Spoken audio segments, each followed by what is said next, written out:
400 আসন জিতলে জ্ঞানব্যাপী মসজিদের স্থলে হবে বিশ্বনাথ মন্দির। অসমের মুখ্যমন্ত্রী হিমন্তর মন্তব্যে শোরগোল দেশ জুড়ে।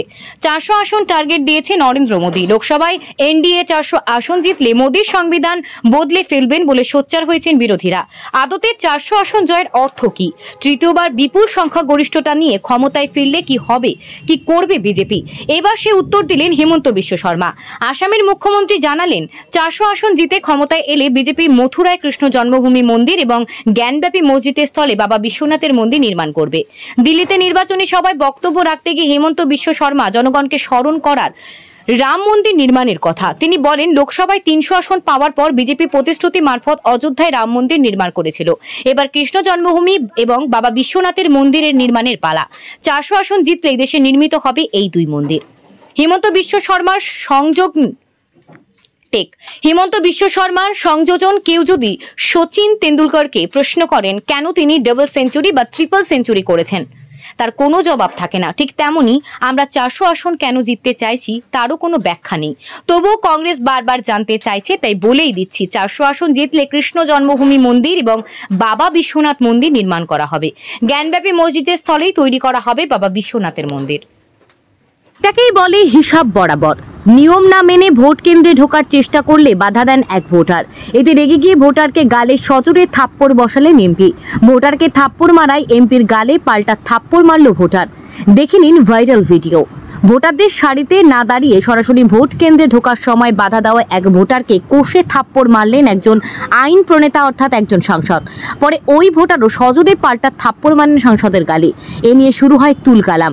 আইন প্রণেতার সঙ্গে থাকা দলীয় নেতাকর্মীরা ওই ভোটারের ওপর হামলে পড়েন। বেধড়ক চড় থাপ্পড়ের পাশাপাশি কিল ঘুষিও মারেন তারা।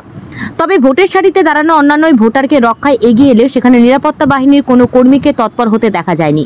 ভারতের 4র্থ দফার নির্বাচনের দিন সোমবার অন্ধ্রপ্রদেশের একটি ভোট কেন্দ্রে চাঞ্চল্যকর ঘটনা ঘটেছে। ভিআইপি হিসেবে ভোটের সারিতে না দাঁড়িয়ে সরাসরি ভোট কেন্দ্রে ঢোকার সময় এই কাণ্ড ঘটিয়েছেন অন্ধ্রপ্রদেশের ওয়াইএসআর কংগ্রেস পার্টি বিধানসভার এমএলএ শিবকুমার। ভোটারকে শিবকুমারের থাপ্পড় এবং ভোটারের পাল্টা থাপ্পড়ে একটি ভিডিও সামাজিক যোগাযোগ মাধ্যমে ছড়িয়ে পড়তে তা মুহূর্তের মধ্যে ভাইরাল হয়ে যায়। এই ঘটনায় নাগরিকরা ভিআইপি সংস্কৃতির সমালোচনা করে ওই আইন প্রণেতার শাস্তির দাবি তুলেছেন। তারা বলেছেন, একজন আইন প্রণেতা ভোট কেন্দ্রে গিয়ে ভোটারের সাথে এই ধরনের আচরণ করতে পারেন না। সোমবার সকালের দিকে অন্ধ্রপ্রদেশের গুট্টুর জেলার একটি ভোট কেন্দ্রে এই ঘটনা ঘটে। সংবাদ মাধ্যমে এনডিটিভি বলছেন, বিধায়কের শিবকুমার ভোটারদের লাইনে না দাঁড়িয়ে সরাসরি ভোট কেন্দ্রে ঢোকার সময় আপত্তি জানিয়েছিলেন ওই ভোটার। পরে সঙ্গে সঙ্গে তার গালে কষে থাপ্পড় বসিয়ে দেন বিধায়ক শিবকুমার। ওই ভোটারও তড়িৎ গতিতে পাল্টা থাপ্পড় মারেন বিধায়কের গালে। এই সময় বিধায়কের সঙ্গে থাকা দলীয় নেতাকর্মীরা ওই ভোটারকে বেধড়ক মারপিট করেন। সামাজিক যোগাযোগ মাধ্যমে ভাইরাল হওয়া 10 সেকেন্ডের ভিডিওতে ওই সময় ভোটারকে রক্ষায় নিরাপত্তা বাহিনীর কোনো কর্মকর্তাকে এগিয়ে আসতে দেখা যায়নি। এনডিটিভির প্রতিবেদনে বলা হয়েছে, হাতাহাতি শুরু হওয়ার আগে ঠিক কি ঘটেছিল তা পরিষ্কার নয়। তবে ভোটারকে বিধায়কের থাপ্পড়ের এই ঘটনা ঘিরে সামাজিক যোগাযোগ মাধ্যমে তীব্র সমালোচনা শুরু হয়েছে। অন্ধ্রপ্রদেশের লোকসভার 25টি আসন ও বিধানসভার 175টি আসনে সোমবার ভোট হচ্ছে। নির্বাচনে ওয়াইএস জগনমোহন রেড্ডির নেতৃত্বাধীন ওয়াইএসআর কংগ্রেস পার্টি সরকার বিজেপি এবং এন চন্দ্রবাবু নাইডুর নেতৃত্বাধীন তেলুগু দেশম পার্টির জোটের বিরুদ্ধে লড়াই করছে। টিডিপির মুখপাত্র জ্যোৎস্না তিরুনাগি এনডিটিভিকে বলেছেন, ঘটনাটি ক্ষমতাসীন দলের হতাশার চিত্র তুলে ধরেছে, কারণ তারা জানেন যে তাদের দল হেরে যাচ্ছে। এটা হাস্যকর। আর ভোটারদের প্রতিশোধের ঘটনায় এটা পরিষ্কার যে মানুষ আর এই নির্বোধ নেতাদের সহ্য করবেন না। ওয়াইএসআর কংগ্রেস পার্টির বিধায়ক আব্দুল হাফিজ খান বলেছেন, তারা ভাইরাল ভিডিওটি পর্যালোচনা করে দেখছেন। এই ঘটনার মাধ্যমে শাসক দলের বিরুদ্ধে বদনাম করা ষড়যন্ত্রের অভিযোগ করেছেন তিনি। নির্বাচনী প্রচারে মুসলিমদের বিরুদ্ধে লাগাতার বিদেশ ভাষণ। নির্বাচন কমিশনে মোদির বিরুদ্ধে চিঠি দিল 17,000 নাগরিক। ভোটের প্রচারে লাগাতার উস্কানিমূলক মন্তব্য করছেন নরেন্দ্র মোদী। বিশেষ করে মুসলিম সম্প্রদায়ের সম্পর্কে তিনি যা যা মন্তব্য করছেন, যা সমাজে হিংসার বাতাবরণ তৈরি করছে বলে দাবি উঠছে। এই অবস্থায় কোনো রাজনৈতিক দল নয়, মোদির বিরুদ্ধে চিঠি লিখল নাগরিক সমাজ। নির্বাচন কমিশনে এই চিঠি দিয়ে নরেন্দ্র মোদীর বিরুদ্ধে ব্যবস্থা নেওয়ার আর্জি জানানো হয়েছে। রবিবার রাজস্থানে একটি সভায় গিয়ে মোদী বলেছিলেন, কংগ্রেস মনে করে দেশের সম্পদের ওপর মুসলিমদের অধিকার সকলের আগে, অর্থাৎ দেশের সম্পদ বন্টন করা হলে তাদের মধ্যে করা হবে যাদের পরিবারে বেশি সন্তান রয়েছে। হিন্দু মহিলাদের উদ্দেশ্যে তার এও বার্তা ছিল, মঙ্গলসূত্র বাদ যাবে না। সোনার গহনা হিসেব করে সম্পদ বিতরণ করা হবে। এই ধরনের মন্তব্যের বিরোধিতা করেই দুই সংগঠন ওয়াতন কে রাহামে এবং সংবিধান বাঁচাও নাগরিক অভিযান নির্বাচন কমিশনে চিঠি দিয়েছে।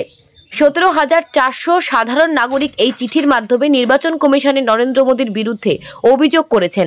তাদের বক্তব্য, ভোটের প্রচারে গিয়ে তিনি যা বলছেন তাতে সমাজের একটা বড় অংশের ওপর বিরূপ প্রভাব ফেলছে।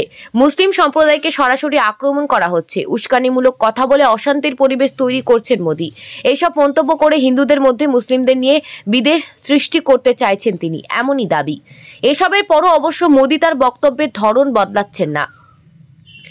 মঙ্গলবারই রাজস্থানে এক সভা থেকে তিনি হনুমান চল্লিশা সম্পর্কে মন্তব্য করেন। বলেন, কংগ্রেস যখন সরকারে ছিল তখন হনুমান চল্লিশা শোনাও পাপ ছিল। আম জনতাকে বার্তা দিয়ে তিনি এও বলেন, এই দেশে ধর্মের নামে সংরক্ষণ চালু করতে দেব না। কংগ্রেস শুধুমাত্র মুসলিমদের জন্য সংরক্ষণ চায়। নরেন্দ্র মোদীর মন্তব্যের পর স্বাভাবিকভাবেই সমালোচনা শুরু করেছে কংগ্রেস। দলের সাধারণ সম্পাদক জয়রাম রমেশ বলছেন, দেশের 40% সম্পদ রয়েছে, মাত্র 1% ভারতীয় পকেটে। এই ব্যাপারে কি বলবেন মোদীজি? মাত্র গত 10 বছরে দেশের 40% অর্থ 1% মানুষের ঘরে কি করে ঢুকলো? এই ব্যাপারে কোনো সারা শব্দ করেন না তিনি। রমেশ আরও বলেছেন, যেখানে আনুমানিক 64% গুডস অ্যান্ড সার্ভিসেস ট্যাক্স দেয় দেশের গরিব মানুষ, নিম্ন মধ্য। ফের হিংসা ছড়ালো মণিপুরে। সেনা কনভয় থামিয়ে 11 জন অপরাধীকে ছিনে নিল মহিলা প্রতিবাদীরা। Viral video. আবারও হিংসা ছড়ালো মণিপুরে। এবার বিষ্ণুপুরে 11 জন অপরাধীকে ছিনিয়ে নিল মহিলা প্রতিবাদীরা। ভারতীয় সেনার হাত থেকে তাদের ছিনিয়ে নিয়ে যায় মহিলারা। পুলিশের তরফ থেকে এমনই দাবি করা হয়েছে। পুলিশের তরফ থেকে জানানো হয়েছে, যখন টহল দিচ্ছিল জওয়ানরা তখন বাহিনীকে আটকায় একদল মহিলা কম্বি এলাকা থেকে উন্মুক্ত বাহিনী। 11 জনকে সেনার কবে থেকে ছিনিয়ে নিয়ে যায় বলে পুলিশের তরফে স্পষ্ট করা হয়েছে। সেনাকর্মীদের দেখে দুটি গাড়ি করে পরবর্তীকালে তারা পালায়, কিন্তু ফেলে যায় অস্ত্রগুলি। মণিপুর পুলিশের তরফ থেকে জানানো হয়েছে, মহর রেজিমেন্টের জওয়ানরা 3টি একে রাইফেলস, 5টি ইনসাস, 2টি SL ম্যাগাজিনস এবং 180টি অস্ত্র লুট করে নিয়ে পালায়। পুলিশ সূত্রে আরও খবর, মেইতেই জনগোষ্ঠীর বিদ্রোহী মহিলারা প্রথমে অস্ত্র হস্তান্তরের জন্য দাবি তুলেছিল। তারপর তারা রাস্তা অবরোধ করে নিরাপত্তারক্ষীদের গতিবিধি নিয়ন্ত্রণ করতে চায়। এই খবর পেয়ে পুলিশ ঘটনাস্থলে যায়। তারপর জেলা পুলিশ ঘটনাস্থলে যায়। পুলিশকে দেখে বিদ্রোহী মহিলারা রুখে দাঁড়ায়। দুই পক্ষের মধ্যে ধুন্ধুমার বেঁধে যায়। মণিপুর পুলিশ ও সেনার যৌথভাবে পরবর্তীকালে বাধা হাঁটানোর চেষ্টা করে। তখনই তারা বেশ কিছু অস্ত্র উদ্ধার করে। সেগুলো বিদ্রোহী মহিলাদের কাছে ছিল বলে জানা গিয়েছে। পরবর্তীকালে যৌথ বাহিনীর অভিযানের মুখে পড়ে পিছু হাঁটে মহিলারা। তারপরে পরিস্থিতি স্বাভাবিক হয়। প্রয়োজনীয় আইন ব্যবস্থা নেওয়া হচ্ছে বলে মণিপুর প্রশাসনের তরফ থেকে জানানো হচ্ছে। এই ভিডিওটি দেখলেই আপনারা বুঝতে পারবেন কিভাবে মণিপুরের মহিলারা রাস্তা অবরোধ করে জওয়ানদের কনভয় আটকে দেয়। এখন 11 জন অপরাধীকে খোঁজার জন্য যৌথ বাহিনী তল্লাশি অভিযান জারি রেখেছে।